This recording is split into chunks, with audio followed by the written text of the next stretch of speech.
Halo semua. Apa kabar untuk hari ini? Semoga harimu selalu menyenangkan ya bro. Selamat datang di channel YouTube saya. Tolong dibantu subscribe, like dan share ya, supaya saya terus semangat bikin kontennya. Wakakakak. Solen 5 chapter 461 Yin dan Yang Qi. Tang San menanggung konsumsi kekuatan spiritual yang parah dan terus mempertahankan domain baik dan buruk. Meskipun keadaan keberuntungan sebelumnya muncul kembali, atmosfer dari Yang ke Yin bertabrakan satu sama lain, dan situasi terhuyung-huyung muncul lagi, dan rotasi diperkuat, mendorong mereka untuk semakin sering terhuyung-huyung. Ekspresi Tang San sedikit berubah, dan ekspresi bahagia berangsur-angsur muncul di wajahnya. Ada semakin banyak tanda rusak pada merek Kaisar Perak Biru, tetapi jumlah tabrakan antara aura ekstrim Yang dan Yin yang berputar di sekitarnya semakin jarang. Fragmen merek Kaisar Perak Biru itu ditarik dan langsung berubah menjadi bubuk, membuat aura Yang ke Yin ini menjadi semakin stabil, seperti pusaran di bidang baik dan buruk, itu juga mulai berangsur-angsur berubah menjadi pusaran dan berputar terus. Naik, membentuk merek baru dan unik. Aura Yang dan Yin di tubuh Tang San, yang awalnya bertentangan di mana-mana, ditarik oleh pusaran ini dan secara bertahap bergabung ke dalamnya, seperti halnya Yin dan Yang Qi dalam energi Suantian. Keadaan tubuh Tang San akhirnya stabil. Domain baik dan buruk ini sangat bagus, tidak hanya dapat digunakan dalam pertempuran, tetapi juga memiliki manfaat dalam kultivasi. Dengan itu, hampir tidak perlu khawatir menjadi gila, Tang San sangat terkesan. Meskipun dia masih tidak yakin tingkat apa yang dapat dicapai oleh merek Kaisar Perak Biru setelah mengintegrasikan Yin dan Yang Qi, tetapi saat ini, tampaknya hal ini sangat mendominasi, aku khawatir itu tidak akan lemah. Untuk aplikasi tertentu, kamu harus menunggu sampai kamu benar-benar pulih sebelum mencoba lagi. Setelah ledakan ini barusan, baik kekuatan jiwa dan kekuatan spiritualnya banyak dikonsumsi. Setelah Tang San memastikan bahwa tubuh internalnya stabil, dia segera mulai berkultivasi dan bermeditasi. Di malam hari, dia bangun dari meditasi, dan kondisinya pada dasarnya telah pulih. Dia menatap ke dalam, merek Kaisar Perak Biru Yin yang masih berputar di kejauhan, dan tampaknya menyerap atribut Yin yang di udara untuk mempertahankan dirinya sendiri, dan tidak ada tanda-tanda melemah. Ketika keadaan dipulihkan, Tang San akan mencobanya untuk melihat efek apa yang dimiliki merek baru ini. Untuk menghindari bahaya yang tidak perlu, dia masih membuka domain polaritas baik dan buruknya sendiri terlebih dahulu, dan kemudian menyuntikkan kekuatan spiritualnya ke dalam merek Kaisar Perak Biru. Tidak masalah jika gerakan ini, dalam sekejap, merek Kaisar Perak Biru Yin dan Yang membengkak tiba-tiba, dan dua Qi Yin dan Yang menyebar, langsung memenuhi seluruh ruang. Syuting klasik selalu menjadi salah satu acara terpenting dalam syuting. Entah berapa banyak orang kuat yang mendapat perhatian dari kelompoknya sendiri karena mereka menunjukkan keahliannya di kompetisi elit, dan secara bertahap menjadi pemimpin atau bahkan pemimpin kelompok. Di lapangan Ancestral Court yang besar, platform kompetisi akhirnya dibangun. Di sekitar lapangan pengadilan leluhur, ada istana Gunung Suci milik Kaisar. Ini adalah area inti, dan ada 6 istana kekaisaran di dekatnya. Semua kompetisi dalam syuting klasik turnamen adalah sistem eliminasi, artinya kontestan hanya memiliki satu kesempatan, dan jika kalah maka kompetisi akan berakhir. Bahkan jika kamu kuat, kamu hanya bisa menyalahkan diri sendiri atas nasib buruk jika kamu bertemu lawan yang kuat dan tersingkir di babak pertama. Hari ini adalah hari pertama kompetisi, yang terpenting pada hari ini bukanlah lombanya, melainkan upacara pengundiannya. Lawan macam apa yang ditarik dan di posisi apa mereka, semuanya terkait dengan apakah mereka bisa mendapatkan peringkat yang bagus nantinya. Dalam sejarah klasik pengadilan leluhur, ada banyak kasus di mana banyak pemain kuat telah ditarik dari grup yang sama dan kemudian berkompetisi dengan sengit. Secara khusus syuting klasik ini juga menambahkan sistem kompetisi ganda yang merupakan pertama kalinya dalam sejarah, sehingga tiket tribun di sekitar syuting square sudah lama ludes terjual. Alun-alun besar dapat menampung lebih dari 1,5 juta orang leluhur untuk menonton pertandingan. Adapun hal-hal seperti ketertiban, itu tidak pernah menjadi masalah di istana leluhur dengan paksaan kaisar, tidak ada yang berani melanggar perintah di istana leluhur. Pagi-pagi sekali, orang-orang memasuki stadion satu demi satu dan menunggu pertandingan dimulai di tribun sekitar. Di sisi paling utara adalah kursi VIP, yang hanya dapat diakses oleh bangsawan besar seperti patriark dari berbagai kelompok etnis. Adapun kaisar, mereka tidak akan datang ke tempat kejadian sama sekali, jika mereka ingin menonton pertandingan, mereka hanya perlu menggesek dengan akal dewa mereka dan mereka dapat menontonnya secara alami. Pada saat ini, para kontestan berbaris untuk memasuki lapangan dari pintu masuk kantor pendaftaran dan pengundian. Pertama datang dulu, lalu nanti, itu acak-acakan. Kompetisi individu dan kompetisi ganda diadakan secara terpisah, yaitu kompetisi individu diadakan pada hari pertama dan kompetisi ganda diadakan pada hari kedua. Jadi hari ini hanya upacara pengundian untuk kompetisi individu, dan kompetisi ganda tidak akan diundi sampai kompetisi resmi besok. Tang San datang sangat awal hari ini, dia dan kucing besar Liger Sword Sein datang untuk menggambar. Secara umum, semakin banyak dua orang menarik undian bersama, semakin kecil kemungkinan mereka akan ditarik ke grup yang sama. Lebih dari 300 orang dibagi menjadi 16 grup, setiap grup memiliki sekitar 20 orang, dan pada akhirnya, hanya satu orang yang dapat memenuhi syarat untuk setiap grup. Artinya, para kontestan harus menghilangkan semua orang lain dalam grup untuk lolos dari grup ini. Oleh karena itu, hal terakhir yang ingin dilihat Tang San dan kucing besar adalah bahwa mereka digambar dalam kelompok yang sama. Tentu saja, ini bukan masalah besar bagi Tang San, alasannya sangat sederhana, ia memiliki keberuntungan perubahan Tianhu. Bidang baik dan buruk juga memiliki kemampuan untuk mengendalikan keberuntungan. Tang San dan kucing besar sudah mengambil undian. Tang San berada di grup ketiga dan kucing besar di grup ke-6. Keduanya benar-benar tidak menang satu grup. Jika mereka semua bisa masuk 16 teratas, mereka harus menggambar ulang banyak, jadi tidak perlu terburu-buru. Setelah dia menarik banyak, Tang San menunggu di pintu masuk, menunggu Mei Gongzi tiba. Dia tidak bisa langsung menghubungi Mei Gongzi sekarang, jadi masalah ini harus diselesaikan, kalau tidak, bagaimana kita bisa menarik undian bersama besok? Tanpa menunggu terlalu lama, mata Tang San berbinar, dan dia melihat Mei Gongzi berbaju putih panjang itu mendekat. Dia sangat cantik dan memiliki penampilan manusia, yang telah menarik perhatian banyak kontestan. Tapi Mei Gongzi tampaknya tidak menyadari tatapan ini, dan selalu mempertahankan ekspresi dingin. Tang San berjalan langsung menuju Mei Gongzi, yang sudah melihatnya. Tang San mendatanginya dan berbisik, "Ini untukmu." Saat dia mengatakan itu, dia menyerahkan komunikator kecil yang dia buat untuk Mei Gongzi.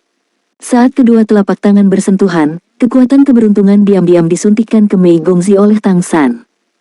Menggunakan kekuatan spiritualmu untuk mengaktifkan komunikator, kamu dapat menghubungiku. Lebih mudah bagi kami untuk berhubungan nanti, dan kamu dapat menemukanku kapan saja jika kamu memiliki sesuatu, kata Tang San lembut. Setelah berbicara, dia berjalan keluar. Ini bukan tempat untuk percakapan. Mei Gongzi melihat benda kecil di tangannya, dan itu bisa dilihat dari bentuknya yang tergantung di telinganya. Dia menoleh dan melirik ke arah Tang San pergi. Orang ini benar-benar bijaksana. Bisakah kamu mendengarnya? Dia memakai komunikator kecil, menyuntikkan kekuatan spiritualnya ke dalamnya, dan bertanya dengan lembut. Aku bisa mendengarnya. Suara Tang San datang. Kamu masuk kelompok yang mana? Mei Gongzi bertanya. Tang San berkata, aku di kelompok ketiga, kucing besar di kelompok ke-6. Selama kamu tidak berada dalam dua kelompok ini, kamu akan baik-baik saja. Kamu tidak boleh ditarik dalam kelompok yang sama. Yah, aku akan memberitahumu tentang grupku nanti. Tidak butuh waktu lama, undian untuk Mei Gongzi telah berakhir, dan keberuntungan transformasi Tianhu masih memiliki efek yang cukup bagus, dan Mei Gongzi ditarik ke kelompok ke-9. 369, ini adalah mereka bertiga dalam sistem kompetisi individu. Para pemain di setiap grup memiliki nomor sendiri. Misalnya, jika Tang San adalah nomor 6 dalam grup ketiga, maka lawannya hari ini adalah nomor 5 dalam kelompok ketiga. Setelah pengundian selesai, langkah selanjutnya adalah memulai permainan secara langsung. Solen 5 chapter 462 mulai.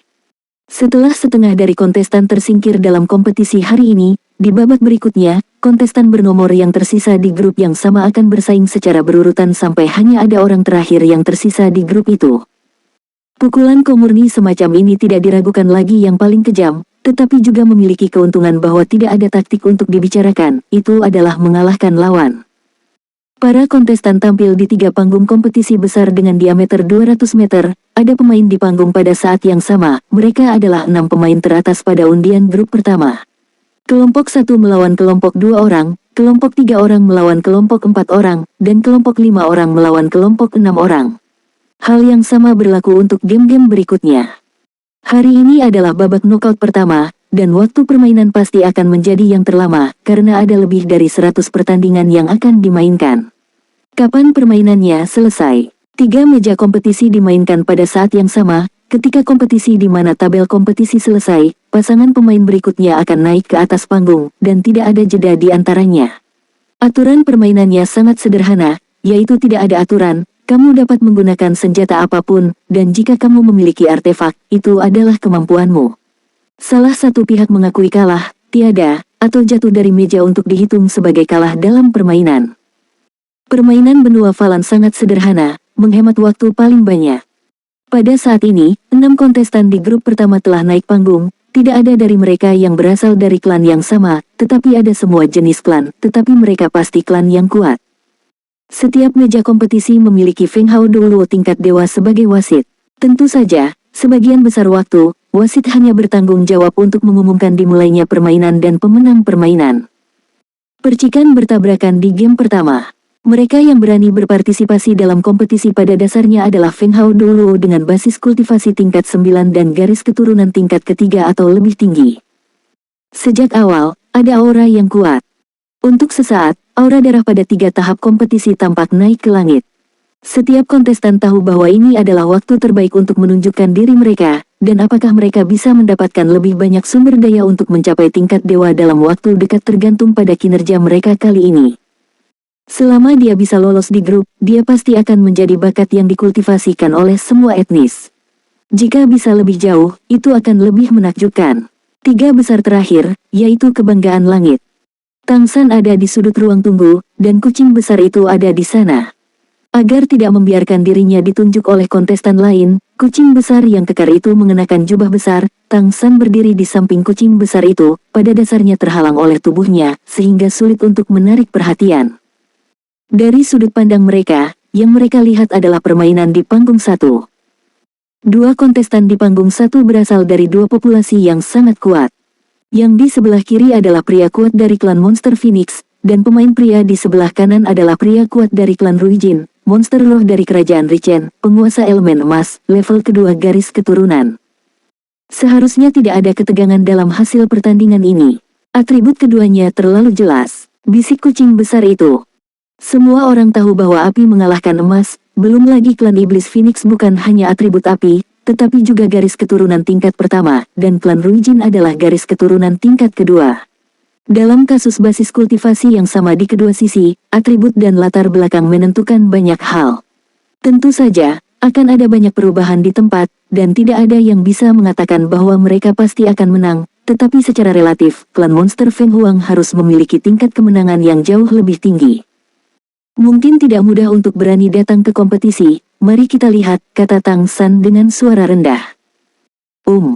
Pada titik ini, pertempuran antara kedua belah pihak telah dimulai. Pria Ruijin itu agak mirip manusia dalam penampilan, tetapi anggota tubuhnya sangat ramping, kulitnya putih keperakan, dan matanya berwarna emas pucat. Satu-satunya hal yang harus ditakuti adalah atribut api. Pembangkit tenaga klan monster Feng Huang di seberangnya tidak jauh berbeda dengan manusia dalam penampilan. Pada saat ini, sepasang sayap merah besar yang berapi-api menyebar dari belakang pria klan Monster Phoenix, mengepakkan sayap dan melayang ke atas. Api yang menyala-nyala naik, dan ini adalah yang paling mengesankan di antara 3 tahap kompetisi. Pembangkit tenaga klan Monster Phoenix ini seharusnya tidak memiliki banyak pengalaman bertarung, tetapi kultivasinya tidak rendah. Kata kucing besar itu dengan cemberut. Seberapa kaya pengalaman pertempuran kucing besar, dapat dilihat dari penerbangan jelas pihak lain bahwa pihak lain tidak memiliki banyak pengalaman tempur. Pertunjukan seperti itu tidak diragukan lagi untuk penonton, tetapi apakah itu benar-benar perlu? Dibandingkan dengan pembangkit tenaga klan Monster Phoenix ini, kontestan klan Ruijin jauh lebih rendah, dengan lengan terentang di kedua sisi tubuhnya, dan kemudian dengan cepat bergegas menuju lawannya, tanpa sedikit pun napas keluar selama seluruh proses. Sayap di belakang klan Monster Phoenix yang kuat berkibar pada saat yang sama, mendorong tubuhnya ke belakang, dan pada saat yang sama, kobaran api yang luar biasa bergegas menuju kontestan balap Ruijin. Kontestan Ruijin tidak menghindar, lengan mereka terlipat di atas kepala mereka, dan lengan mereka berubah bentuk, berubah menjadi pisau panjang. Kecepatan kontestan Ruijin pecah dalam sekejap, bergegas melawan api. Pembangkit tenaga klan monster Phoenix sepertinya merasakan sesuatu juga, mengepakkan sayapnya lagi, dan tiba-tiba terbang tinggi. Dia pandai terbang, menurutnya, selama dia menjaga jarak yang baik dan membakar lawannya dengan api Phoenix, dia akan menang cepat atau lambat. Tapi benarkah demikian? Api yang ditembakkan oleh Feng Hao Douluo Feng Huang monster Rache untuk pertama kalinya tiba-tiba terbelah ke kedua sisi, dan tubuh kontestan Ruijin Rache berubah menjadi pisau tajam dan melesat ke langit. Ya, tubuh kontestan Ruijin berubah menjadi pisau panjang di bawah penutup api, dan permukaan pedang putih perak juga memiliki cahaya merah redup, yang tidak dibakar oleh api Phoenix, tetapi dipenuhi dengan cahaya merah berdarah. Pisau neraka, kucing besar berseru. Dibandingkan dengan Tangsan, pengalaman bertarungnya di dunia ini sebenarnya lebih banyak, dan dia bisa melihat sekilas kemampuan kontestan ras Ruijin saat ini. Kecepatan di mana pisau neraka meletus terlalu cepat, dan itu secara langsung memisahkan api Phoenix yang mengalir turun, dan hampir seketika tiba di depan Feng Hao Douluo klan monster Phoenix. Pada saat ini, ahli klan monster Phoenix juga menyadari bahwa itu tidak baik. Dia dapat berpartisipasi dalam kompetisi, dan dia secara alami adalah pemimpin di antara klan monster Phoenix. Dia terbang secara horizontal, dan pada saat yang sama sayap kanannya ditarik langsung ke sisi blade neraka. Pada saat yang sama, matanya tiba-tiba berubah menjadi merah keemasan, dan nyala api merah keemasan keluar dari mulutnya. Phoenix benar-benar api. Ini adalah nyala apinya yang paling kuat. Pisau neraka tidak menghindari api sejati Phoenix, tetapi mengenainya secara horizontal dan terus memotong. Puff 1. Api asli Phoenix jatuh di pisau neraka, dan itu langsung membakar lubang di pisau neraka. Tapi pisau neraka juga menebas dengan kejam di sayap kanan Feng Hao Douluo Phoenix monster Rache. Pisau neraka itu ditampar dan terbang secara horizontal, menghindari api sejati Phoenix di belakang, tetapi pisau itu juga menebas klan monster Phoenix dengan teriakan dan jatuh dari udara, mematahkan sebagian besar sayap kanannya. Sebagai ganti cedera, kontestan Ruijin ini bertekad, berpengalaman, dan kejam pada dirinya sendiri. Kata kucing besar dengan beberapa penghargaan. Tidak ada keraguan bahwa dalam hal warisan dan garis keturunan, kontestan Ruijin memang lebih rendah dari lawan mereka. Bahkan jika dia bisa menembus api Phoenix biasa dengan bantuan pisau neraka, dia tidak bisa melakukan apapun dalam menghadapi pengekangan kuat api asli Phoenix pada atributnya. Oleh karena itu, ketika Phoenix True Fire datang, dia lebih suka membiarkan dirinya dibakar keluar dari lubang, tetapi juga menimbulkan kerusakan berat pada lawannya. Phoenix yang tidak bisa terbang relatif lebih mudah untuk dihadapi. Kedua belah pihak mendarat pada saat yang bersamaan. Para kontestan Ruijin kembali ke penampilan aslinya, tetapi lengan kiri mereka telah berubah menjadi merah, dengan lubang besar di tengahnya. Tanpa ragu-ragu, dia menggunakan lengan kanannya untuk memotong dengan pisau, dan dia hanya memotong lengan kirinya untuk mencegah api asli Feng Huang menyebar di tubuhnya, dan kemudian dia bangkit lagi dan menjadi lebih kecil dari sebelumnya. Pisau neraka menebas klan monster Phoenix lagi. Dalam hal kekuatan secara keseluruhan, pembangkit tenaga Phoenix Demon Clan jelas lebih kuat dari lawan mereka, tetapi pada saat ini, mereka terpaksa sedikit panik dengan gaya permainan lawan yang sengit, dan Phoenix Demon Clan, yang dengan panik memuntahkan api Phoenix yang sebenarnya, ingin secara paksa membakar lawan sampai tiada. Soul Land 5 Chapter 463 menonton pertempuran. Namun, kali ini pedang neraka, yang masih ditebas dengan aura ganas, benar-benar menarik busur indah di udara, berbalik dan kemudian terbang kembali ke tempat sebelumnya. Sejumlah besar api asli Phoenix membakar seluruh udara di atas platform kompetisi No. 1 menjadi merah menyala, dan suara auman Phoenix bergema, yang spektakuler. Namun, di panggung kompetisi besar dengan diameter 200 meter ini, jarak yang dapat diserang dan ditutup oleh Phoenix True Fire terbatas. Phoenix True Fire yang baru saja dirilis oleh pembangkit tenaga Phoenix Monster Rache tidak cukup untuk menutupi lawan, jadi secara alami itu tidak dapat memiliki efek yang diinginkan, dan itu hanya dapat menghabiskan energi dengan sia-sia. Pembangkit tenaga klan Monster Phoenix juga harus membayar mahal untuk melepaskan api sejati Phoenix. Dalam kepanikan, pembangkit tenaga klan Monster Phoenix ini menghabiskan terlalu banyak energi dalam satu gerakan. Siapapun dengan mata yang tajam dapat melihat bahwa dia diambil begitu saja oleh pihak lain dan sama sekali gagal menunjukkan kekuatannya yang sebenarnya. Meskipun tingkat kultivasi kontestan Ruijin tidak sebagus lawan, tetapi pengalaman bertarungnya kaya, sehingga lawan dengan pengalaman bertarung yang lebih sedikit tidak bisa berbuat apa-apa. Hell Knife dapat menembus api Phoenix biasa, tetapi Phoenix True Fire tidak dapat mengenai Hell Knife. Ia mengkonsumsi, dan pertandingan ini memakan waktu paling lama di babak pertama dari 3 pertandingan. Pada akhirnya, itu adalah Feng Hao Douluo klan Iblis Phoenix yang pingsan langsung di atas panggung karena pelepasan api Phoenix yang berlebihan. Kontestan Ruijin menang. Apakah ini masuk akal? Ada tubuh energi darah tetapi tidak berguna. Sejauh ini, pembangkit tenaga klan besar ini benar-benar harus berjuang keras. Meskipun api Phoenix biasa akan terbelah, itu tidak berarti bahwa pedang neraka tidak dikonsumsi. Itu hanya membuat orang terdiam.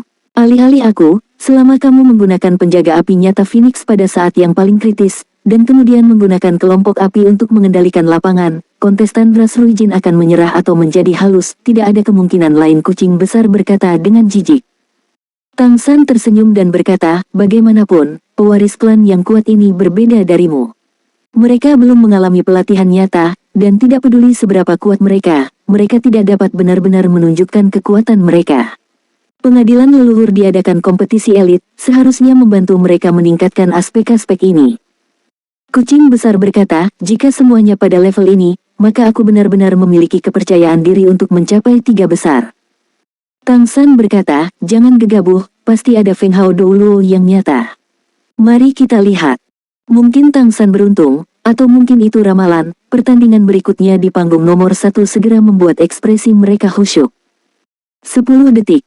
Game berikutnya juga merupakan game grup pertama, dan game ini berakhir dalam 10 detik.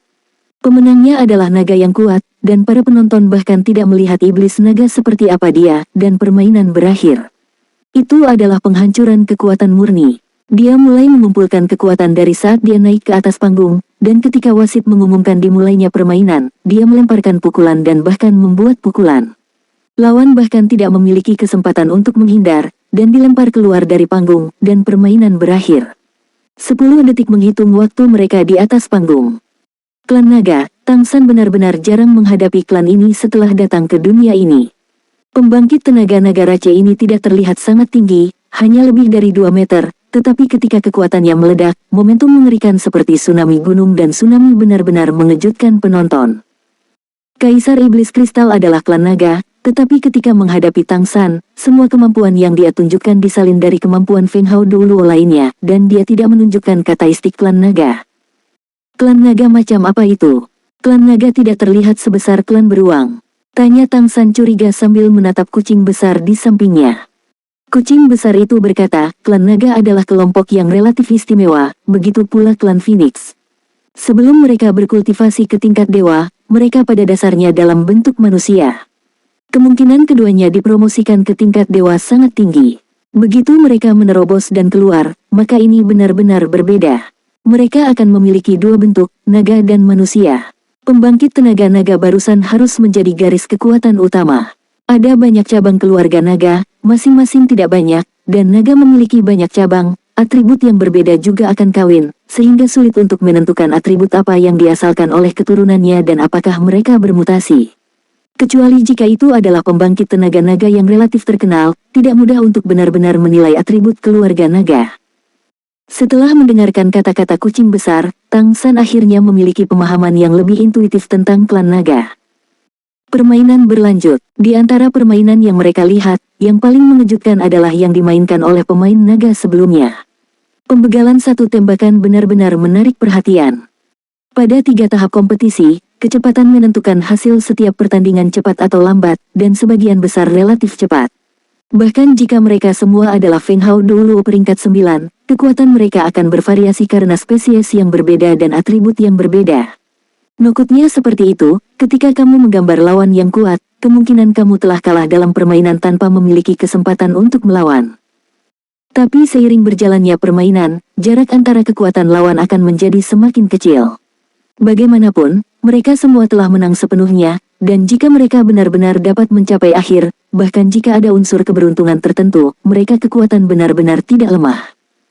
Semua permainan di grup pertama selesai hanya dalam waktu setengah jam, dan grup kedua dimainkan. Sekelompok lebih dari 20 pemain, jika itu adalah angka ganjil, akan mendapat bye, selusin permainan, dan 3 meja kompetisi pada saat yang sama, yaitu 4 atau 5 putaran. Jika semuanya selesai dalam 10 detik, itu bahkan lebih cepat. Kelompok kedua datang, dan pertempuran itu sama sengitnya. Tang San dengan hati-hati mengamati semua permainan yang bisa dilihatnya ke arahnya. Ini adalah kesempatan terbaik baginya untuk memahami kemampuan populasi kuat di benua Falan, yang juga merupakan alasan penting mengapa dia memutuskan untuk datang ke kompetisi dengan kucing besar sebelum kedatangan putra yang cantik. Mengamati situasi monster dan roh dan mengenal lawan lebih baik akan sangat membantu di masa depan. Kali ini, dia datang ke istana leluhur, dan memahami semuanya di sini adalah salah satu tugas penting. Bukan tugas yang mudah untuk menemukan cara bagi umat manusia untuk bertahan hidup di bawah penindasan dua populasi yang kuat ini. Kucing besar juga menganggapnya serius. Dari sini, dapat dilihat bahwa dia memiliki banyak pengalaman. Ketika dia sepenuhnya memahami lawan, dia hanya bisa menang ketika menghadapi lawan, dan dia tidak akan pernah mempengaruhi kekuatannya sendiri karena kesombongan. Grup kedua bermain sedikit lebih lambat dari grup pertama, dan ketika waktu permainan secara keseluruhan mencapai lebih dari 1 jam, grup ketiga akhirnya naik ke panggung. Tang San, sebagai No. 6 di grup ketiga, menjadi kontestan di babak ketiga grup ketiga. Ayo, kucing besar itu menepuk pundaknya. Tang San tersenyum dan mengangguk, jangan khawatir, aku pasti akan menunggumu di final. Dengan mengatakan itu, dia berjalan ke area kompetisi, siap untuk masuk. Ada lorong dari ruang tunggu ke area kompetisi, yang mengarah langsung ke 3 meja kompetisi. Para kontestan menunggu di ujung lorong. Ketika meja kompetisi kosong, mereka akan pergi ke meja kompetisi untuk kompetisi. Ketika Tang San berjalan ke lorong, masih ada beberapa kontestan yang menunggu kompetisi. Grup ketiga baru saja muncul di grup pertama, dan sisanya secara alami adalah pemain grup ketiga, lawan dihadapi dalam kompetisi individu. Mereka yang tersingkir tidak dihitung, selama mereka tetap, mereka akan saling berhadapan cepat atau lambat. Tang San mengenakan jubah dengan tudung, pada dasarnya menutupi seluruh tubuhnya, dan dengan topeng di wajahnya, sulit untuk melihat penampilannya, dan bahkan spesiesnya pun sulit dibedakan. Pada saat ini, selain Tang San, ada 3 kontestan lain di lorong. Yang paling menonjol dari mereka adalah iblis gajah yang tinggi. Tingginya 7 meter dan memiliki sosok yang sangat agung. Dengan hidung panjang dan sepasang mata besar terkulai. Telinga, berdiri di sana seperti bukit, otot-otot seluruh tubuh menonjol, penuh kekuatan. Solen 5 Chapter 464 Mamut Emas.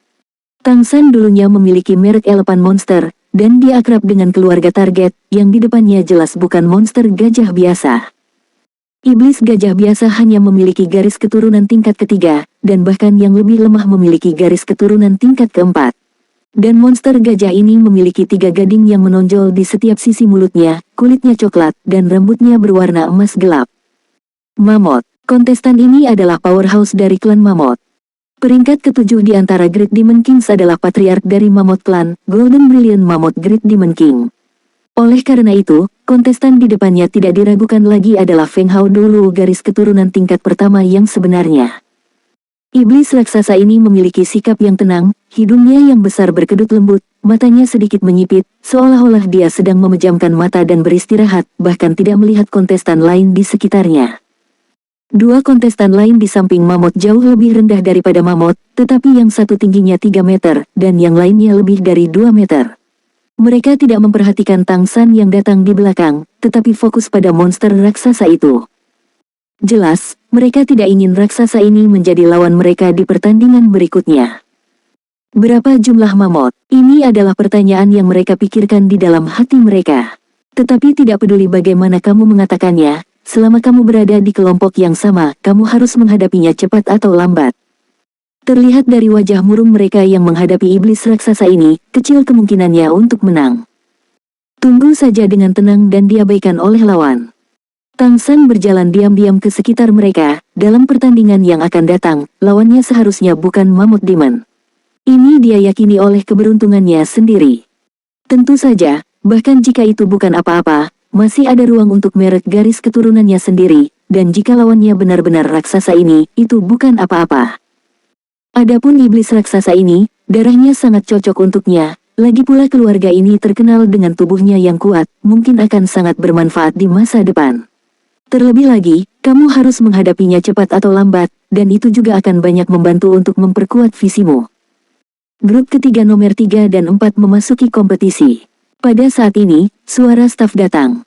Mammoth tiba-tiba membuka matanya, dan ada cahaya keemasan samar di matanya, dan dua kontestan lainnya melihat pada saat yang sama plat nomor di tangannya. "Aku nomor 3, kata salah satu kontestan. Kontestan lain berkata tanpa ragu-ragu, "Aku nomor 4. Kedua kontestan saling memandang dan melihat kegembiraan di mata masing-masing.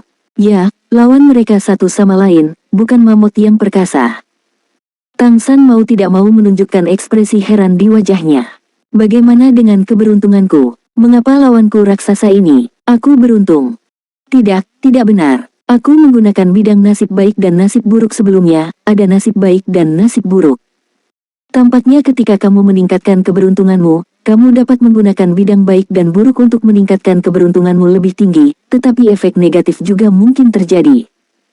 Sudut mulutnya berkedut, dia benar-benar belajar lebih banyak tentang kemampuan domainnya, tetapi pada saat yang sama dia mengerti, dia juga membayar harganya.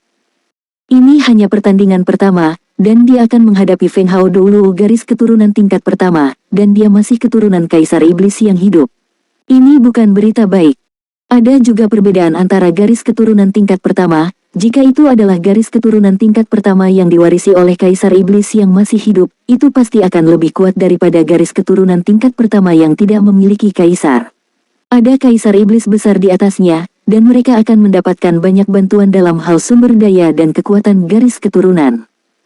Pada saat ini, Tang San merasakan tatapan berapi-api menatapnya, dan ketika dia melihat ke atas, dia melihat bahwa monster raksasa yang jauh lebih tinggi darinya sedang mengawasinya. "Apakah kamu nomor 6? Suaranya galak. "Ya." Mulut Tang San berkedut. "Oke, aku nomor 5. Spesies apa kamu?" Mamut ini sepertinya tidak terlalu mendominasi seperti yang terlihat dari penampilannya, malah dia terlihat sedikit naif. "Manusia. Ada perlombaan yang akan datang, tidak ada yang disembunyikan." "Manusia." Setelah mendengar kata-kata Tang San, iblis raksasa itu tidak hanya tidak menunjukkan penghinaan atau penghinaan, tetapi juga memandangnya dengan penuh minat. "Kamu sebenarnya manusia. Jika manusia juga dapat berpartisipasi dalam kompetisi, maka kamu harus berbahagialah. Jadilah kuat, bersabarlah nanti." Kali ini giliran Tang San yang terkejut. Melihat monster raksasa di depannya, reaksi pertamanya adalah bahwa monster raksasa ini jelas bukan makhluk yang berpikiran sederhana, berkembang dengan baik, jika tidak pihak lain tidak akan terkejut. Mampu mengatakan hal seperti itu. "Sama-sama," Tang San berkata dengan tenang, tidak berniat untuk terus berkomunikasi dengan iblis raksasa itu. Nomor 5 di grup ketiga dan nomor 6 di grup ketiga akan muncul di kompetisi. Pada saat ini, suara staf datang lagi. Monster Mamon itu tersenyum naif, menggelengkan hidungnya yang besar, dan berkata, "Sekarang giliran kita, ayo pergi." Dia juga memberi isyarat "tolong" kepada Tang San. Tang San mengangguk padanya, tidak sopan, dan berjalan ke arena terlebih dahulu. Di bawah bimbingan staf, mereka langsung menuju tahap kompetisi nomor 3. Karena melawan kedua belah pihak, posisi mereka di atas panggung berbeda, mereka berada di atas panggung dari kedua sisi, artinya di awal pertempuran, jarak antara kedua belah pihak adalah 200 meter. Kedua belah pihak naik ke atas panggung, Tang San masih mengenakan tudung, sehingga penonton tidak bisa membedakan ras apa dia dari penampilannya. Ketika raksasa di sisi lain naik ke panggung, itu berbeda, dan ratusan ribu penonton bersorak. Apalagi sorakan dari suku gajah seperti tsunami. Mammoth Demon, juga dikenal sebagai Golden Mammoth, adalah satu-satunya keluarga emas di antara semua kaisar. Kaisar Iblis Mammoth Emas Brilian memiliki gelar No. 1 dalam pertahanan. Kekuatan keluarga ini bisa dibayangkan. Dibandingkan dengan Mammoth Emas, sosok Tang San terlalu kurus. Pada saat ini, Mei Gongxi berada di ruang tunggu lain. Dia mengingat proses lulus ujian di tanah warisan belum lama ini. Ketika dia mendengar kelompok ketiga nomor 6, dia mengangkat kepalanya tanpa sadar dan hanya melihat konfrontasi kedua sisi. Di ruang tunggu di mana dia berada, dia hanya bisa melihat stasiun kompetisi nomor 3. Pembangkit tenaga klan monster Mamon. Apakah Ashura akan bertarung melawan lawan seperti ini? Ini terlalu sial. Pada hari pertama kompetisi, bahkan tidak ada tuan rumah yang memperkenalkan pemain dari kedua belah pihak. The Ancestral Court Classic semudah itu. Dari sudut pandang syuting, lawan yang tersingkir tidak memiliki apa-apa untuk diperkenalkan. Bagi penonton, ini adalah cara paling intuitif untuk mengenal para kontestan ini secara langsung melalui penampilan permainan. Ketika raksasa ini muncul di atas panggung, di hati banyak penonton, ia langsung menjadi kandidat populer untuk grup ketiga. Ini adalah Feng Hao Douluo mutlak. Zhu Ting membuka pasar untuk kompetisi, tetapi pasar yang dibuka pada hari pertama terutama terkait dengan waktu permainan, dan ini adalah waktu permainan secara keseluruhan, dengan periode 10 menit dari 4 jam menjadi 8 jam. Taruhan mendapatkan 10 kali lebih banyak. Dengan perhitungan seperti itu, wajar jika istana leluhur menghasilkan banyak uang, tetapi masih banyak orang yang mau berpartisipasi dalam kuis, bahkan banyak bangsawan. Menebak waktunya jelas sangat adil, karena tidak ada yang bisa membeli semua kontestan pada saat yang bersamaan. Untuk jenis taruhan yang adil ini, orang-orang yang berpartisipasi dalam taruhan adalah favorit. Tang San mengangkat tudung dan melepas jubahnya, memperlihatkan pakaian yang rapi, masih mengenakan topeng, menatap monster raksasa di seberangnya.